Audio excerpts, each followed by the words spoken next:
l'une des missions essentielles de la Ligue contre le cancer, c'est de faire de la prévention, donc auprès du grand public, et notamment sur la lutte contre le cancer colorectal qui engendre 17 000 morts par an. Et donc l'objectif de la Ligue, c'était vraiment de pousser un coup de gueule pour sensibiliser les Français au dépistage de ce cancer qui, 9 fois sur 10, est guéri lorsqu'il est pris à temps. J'ai été dérangé, heurté, tambouriné par le slogan « Va chier ». Il y a un peu 3 murs à casser en fait. Il y a de base le mur de l'indifférence à tout message publicitaire qui est la base du travail de publicitaire, mais il y a aussi quelque part le mur de la procrastination parce que les gens, même s'ils savent qu'ils doivent le faire, ils ne le font pas.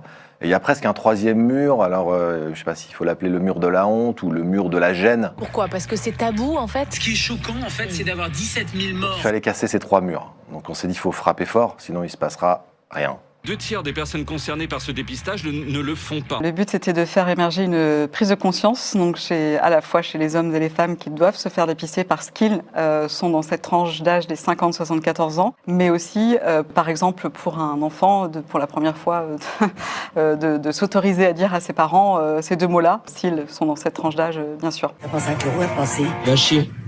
Connard. L'affichage nous a paru indispensable. On a passé pas mal de temps à discuter avec les afficheurs. Deco nous a beaucoup aidé, à discuter avec l'ARP aussi pour faire passer ce message, parce qu'on voulait que ça résonne dans l'espace public, précisément.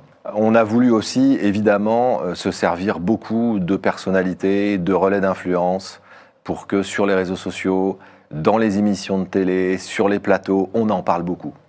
Et on a réussi à avoir beaucoup de retombées médiatiques, ce qui, encore une fois, a contribué à faire déplacer la norme sociale dans le sens dans lequel on voulait qu'elle avance. Comme Octobre Rose, mais dans le trou de...